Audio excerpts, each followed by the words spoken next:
Salam, hər kəsə mən Rəsulullah Hüseynli. Bu videoda portlar haqqında danışacağıq. Öncəliklə port nədir? Gəlin ona nəzər yetirək. Port cihazların bir-biri ilə ünsiyyət qurması üçün istifadə olunan məntiqi giriş-çıxış nöqtəsidir.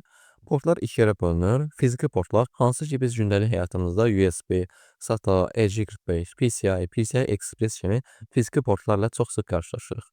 Və bir də məntiqi portlar var. Məntiqi portlar OCI modelinin 4-cü qatında işləyir və bu portlar sayəsində server bizim hansı xidməti istədiyimizi bilir. Məsələn, belə deyək, FTP 21-ci portu biz 21-ci porta qovulduqda fayl ötürmə əməliyyatı yerinə yetirəcəyimizi server bilir. Mövzunu daha dərindən anlamağınız üçün IP soket anlayışını başa düşməlisiniz. IP adresləri ilə portlar bir-biri ilə uyğun şəkildə işləyirlər. Məsələn, biz 192.168.1.4 adresinə fayl ötürülməsi üçün qoşulmaq istəyirik. O zaman biz 192.168.1.4 2.21 adresini istifadə etməliyik. Qısası IP adresi ilə portların birləşimi bizə IP soketi verir. Davam edəyəm mövzuya. Ümumilikdə 65535 məntiqi portumuz var. Bu portlar da özündə 3 kateqoriyaya bölünür. Birinci kateqoriya 0-dan 1023-ə qədər portlar aiddir. Bu aralıqdakı portlar well-known yaxud da sistem port adlanır. Yəni, loru dildə desək, hər kəsə məlum olan portlardır.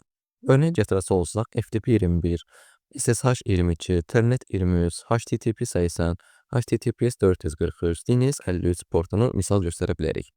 İkinci kateqoriya 1024-dən 49151-ə kimi olan portlardır. Bu portlar user ports yaxud da register port adlanır. Yəni, proqramçılar, istifadəçilər və ya da şirkətlər tərəfindən açılan xüsusi portlardır.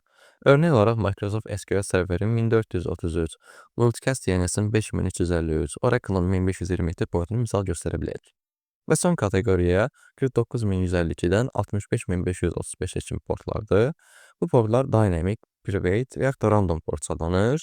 Bu portlar əsasən client server bağlantılarında klientlər tərəfindən istifadə olunan portlardır. Belə izah edeyim. Məsəl üçün, kompüter hər hansı bir sessiya açılarkən müvəqqəti port açır. Məsələn, siz Google Chrome açırsınız. Google Chrome tutaq ki 49156 portunu açır və siz həmin o səhifəni bağladıqdan sonra həmin porta bağlanır. Sadəcə bu port həmin proqramın həmin müddətdə istifadə etdiyi müddətdə internetə çıxışını təmin edir. Video bura qədər idi. Ümid edirəm izahım anlaşılır oldu. Videonu bəyəndinizsə like eləyib kanala abunə olmağı unutmayın. Suallarınız varsa da şərhlərdə qeyd edə bilərsiniz. Sağ olun.